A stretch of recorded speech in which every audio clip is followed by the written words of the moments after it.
Let's be brutally honest for a second.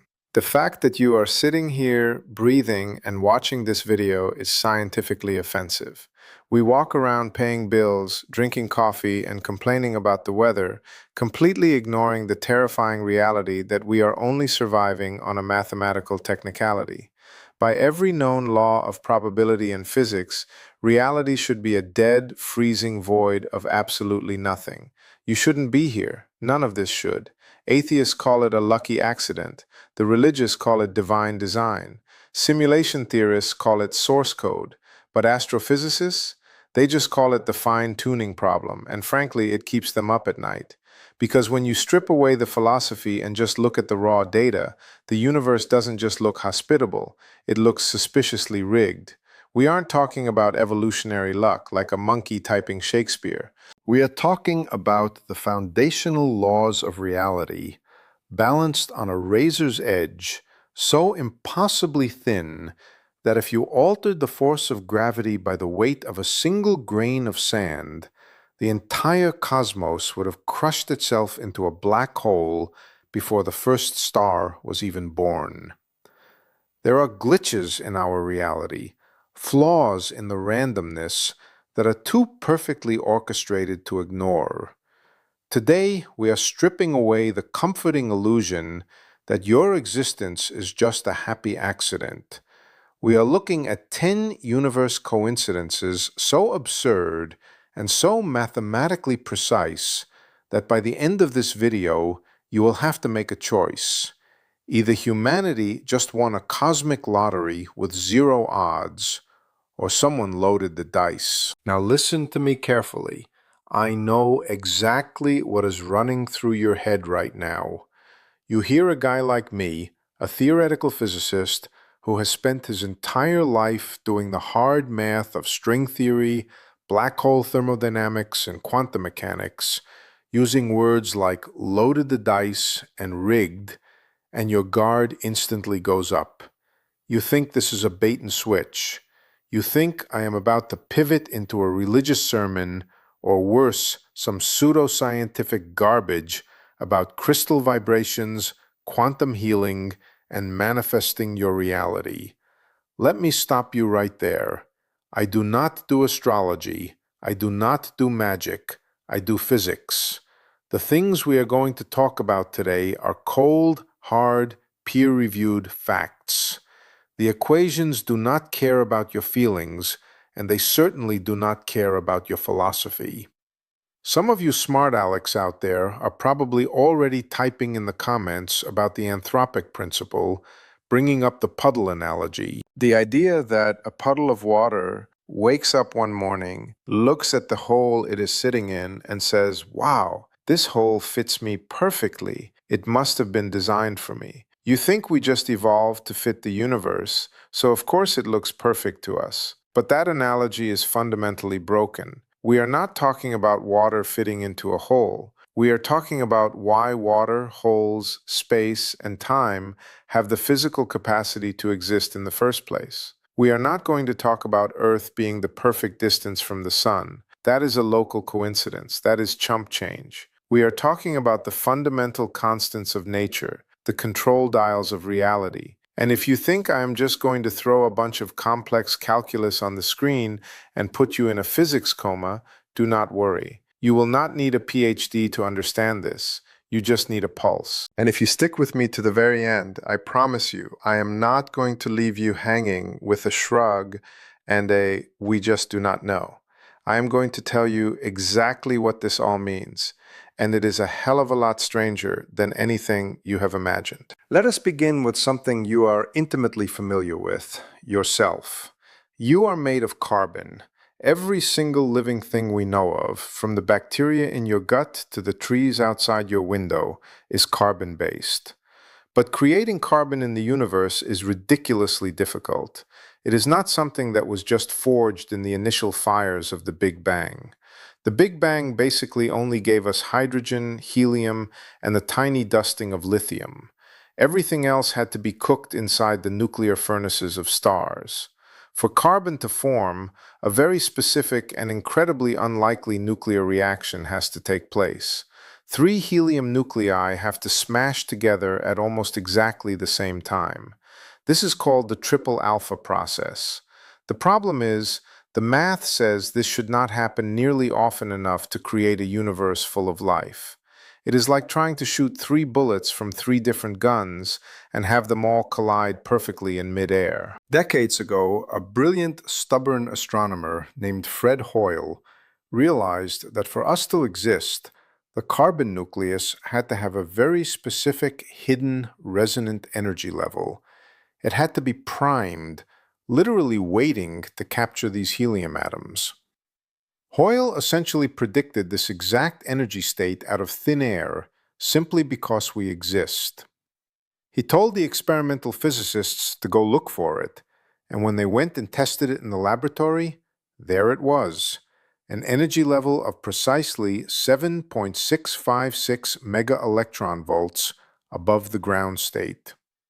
If that resonance level was lower by just 4% or higher by just half of a percent, the reaction would not work. No carbon would ever form. The universe would be completely sterile, filled with nothing but cold, dead stars and gas. Hoyle, who was a staunch, uncompromising atheist, was so deeply shaken by his own discovery that he famously said it looked as though a super intellect had monkeyed with physics as well as with chemistry and biology.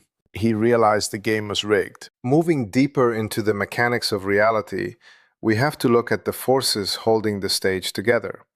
Let us talk about gravity. You feel heavy right now, sitting in your chair, but gravity is actually pathetically weak. It is 10 to the power of 36 times weaker than the electromagnetic force that is currently holding your atoms together. Think about that for a second. You can pick up a paperclip with a cheap plastic refrigerator magnet, completely defeating the combined gravitational pull of the entire planet Earth. It is an absurdly weak force. But this extreme weakness is an absolute requirement for your existence. The ratio between electromagnetism and gravity is a number physicists call n. If gravity were even slightly stronger, meaning if n was slightly smaller, stars would have to burn significantly hotter to counteract the crushing inward pull of their own mass. They would burn through their nuclear fuel in a matter of a few million years instead of billions. They would live fast, die young, and burn out long before complex life ever had a chance to evolve on any planets orbiting them. On the other hand, if gravity were slightly weaker, matter would never have the strength to clump together to form galaxies, stars, or planets at all. The universe would just be a rapidly expanding, uniform cloud of cold dust, stretching out into the dark forever. The dial for gravity is set exactly where it needs to be, with no fundamental theory explaining why it could not have been any other number. Let us zoom back in deep into the quantum realm, into the nucleus of any atom. The nucleus is made of protons and neutrons. A neutron is ever so slightly heavier than a proton, about 0.14% heavier to be exact. To a layperson, this seems like a trivial, boring little detail. It is not. Because the neutron is heavier, it has the capacity to decay into a proton, an electron, and an antineutrino. If the universe had rolled the dice differently and made the proton slightly heavier than the neutron by just 0.1%, the exact reverse would happen. All the protons in the universe would rapidly decay into neutrons. Why does that matter? Without protons, you have no atomic nuclei. Without protons, you have no hydrogen. Without hydrogen, you have no water, you have no stars to provide heat, you have no organic chemistry, and you certainly have no life. The fundamental building blocks of reality, the absolute bedrock of chemistry, are balanced on a microscopic weight difference that has absolutely no underlying mathematical reason for being exactly what it is. It is just a raw fact of nature, perfectly tuned to keep you alive. And while we are looking at the nucleus, we cannot ignore the strong nuclear force. This is the glue that binds those protons and neutrons together. When hydrogen fuses into helium inside the core of our sun, A very specific fraction of the mass of the hydrogen is converted into pure radiating energy. That number is exactly 0.007. That is the fundamental efficiency of nuclear fusion.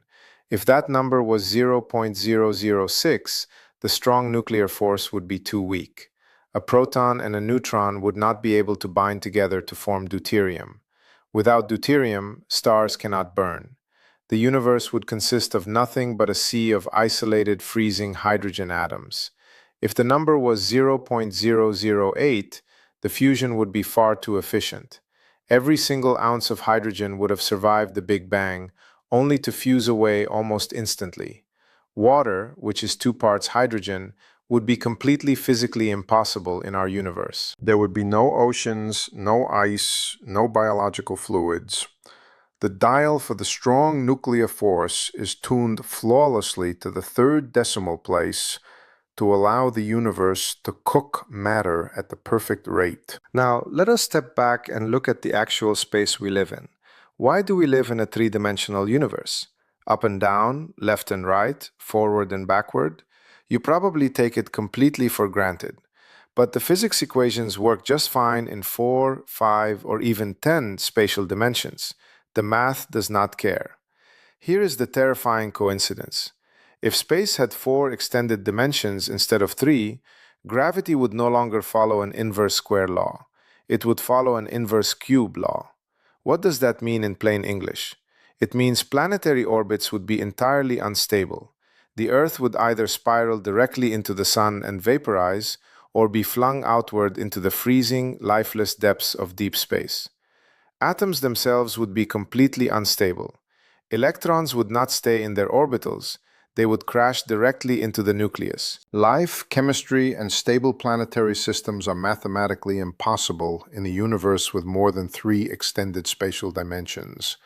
We just happen to live in the exact dimensional framework required for stability, while the other dimensions required by string theory remain safely curled up and hidden away from our macroscopic world. Let us travel all the way back to the very beginning, the Big Bang.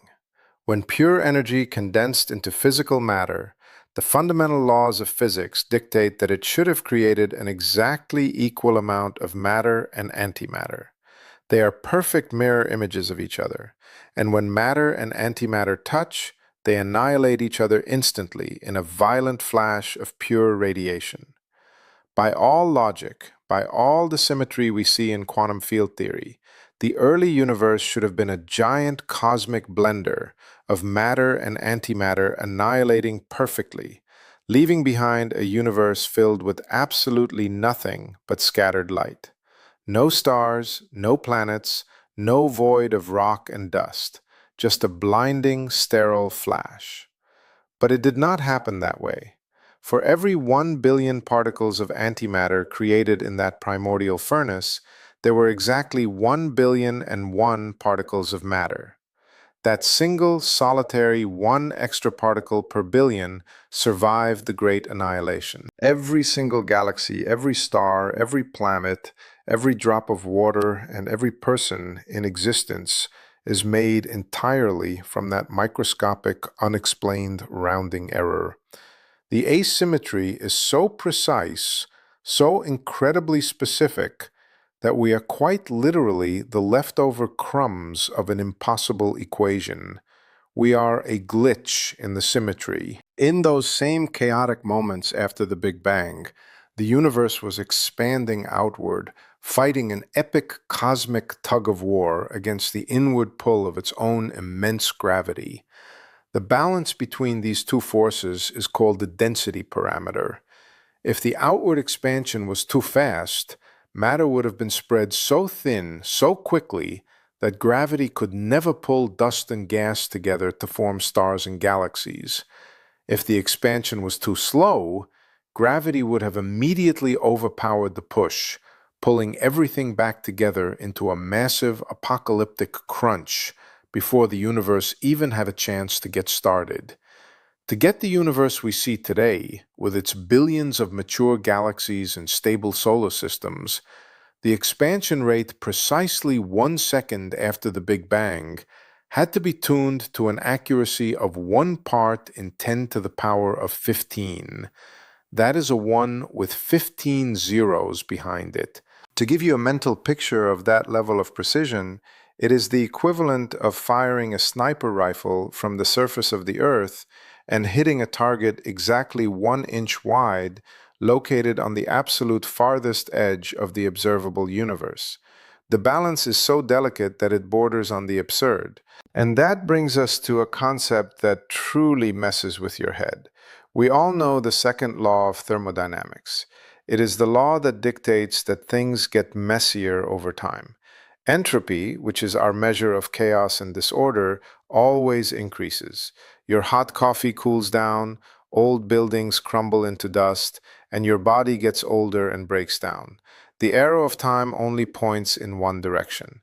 This strict law means that if you run the clock backward, reversing time all the way to the beginning, the universe must have started in a state of incredibly low entropy, a state of supreme, microscopic, unimaginable order. My colleague and friend, the brilliant mathematician Roger Penrose, actually sat down and calculated the raw odds of the universe starting in this highly ordered state purely by random chance.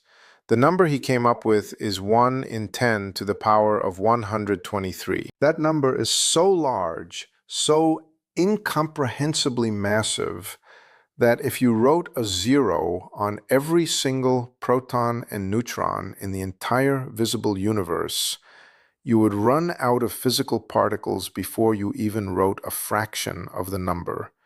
It is practically a mathematical impossibility for our universe to have started this way by chance. It implies an initial condition so cleanly, perfectly calibrated, that using the word coincidence feels like a direct insult to logic. But of all the finely tuned constants, there is one that gives theoretical physicists like me absolute nightmares. It is my bread and butter, and it is widely considered the most embarrassing prediction in the history of science. You see, empty space is not actually empty. It has a hidden energy to it, a vacuum energy, driven by endless microscopic quantum fluctuations, particles popping in and out of existence. This background energy acts like a cosmic anti-gravity, pushing the fabric of the universe apart. We call it the cosmological constant. When we use our best theories of quantum mechanics to calculate exactly how much energy should be bubbling in empty space, the answer we get is ridiculously huge. But when astronomers actually point their telescopes at the sky and measure how fast the universe is accelerating, they find that the vacuum energy is tiny. How tiny? It is 10 to the power of 120 times smaller than our mathematical theories predict. That is 120 orders of magnitude of difference. Why is it so small? If it were just slightly larger, say a billionth of a fraction larger, the anti-gravity effect would be so tremendously strong that it would rip atoms apart.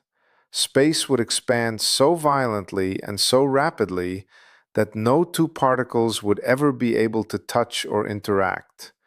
Galaxies would never form, and if it were a negative number, the universe would have instantly collapsed into a singularity long ago.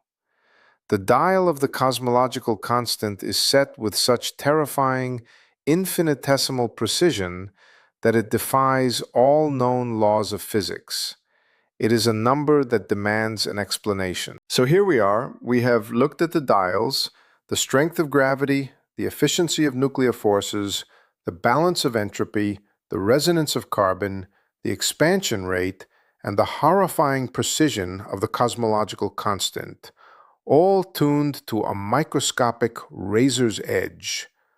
What is the grand payoff? I promised at the beginning of this video that I would not give you a cowardly shrug, and I am a man of my word. If you stubbornly refuse to believe in a divine creator meticulously tuning the dials, and you do not buy into the sci-fi fantasy that we are living in a supercomputer, you are left with exactly one inescapable conclusion, a conclusion that the grueling, complex mathematics of string theory practically begs us to accept. It is called the cosmic landscape, and it means our universe is not the only universe. It means we are just a speck in a much larger, incomprehensible reality. Imagine a massive, violently boiling pot of water. Every single bubble that forms, expands, and pops is an entirely different universe, born with entirely different laws of physics. In one bubble, gravity is a crushing, dominant force. In another bubble, the carbon resonance is slightly off, and the universe is forever dead. In another bubble, space has 17 dimensions, and matter cannot physically hold itself together. There are an effectively infinite number of these bubbles, a massive, roaring, churning multiverse of dead, chaotic, sterile realities stretching out into eternity. So why is our universe so perfectly, wonderfully tuned? Because it has to be. Out of 10 to the power of 500 possible vacuum states, out of all those possible mathematical permutations in the string landscape, we simply live in the one rare bubble where the chaotic, unthinking roll of the dice happened to land on the exact perfect combination needed to forge atoms, stars, planets, and biological brains capable of looking up at the night sky and asking how it all works.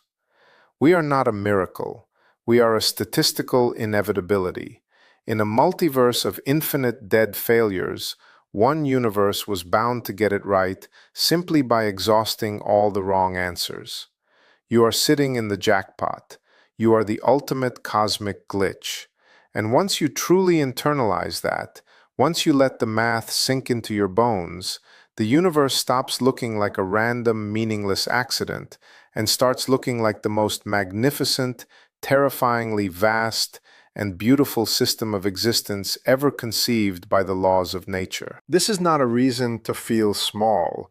It is a reason to feel incredibly statistically lucky.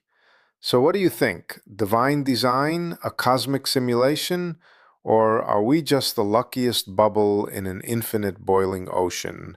Let me know down in the comments.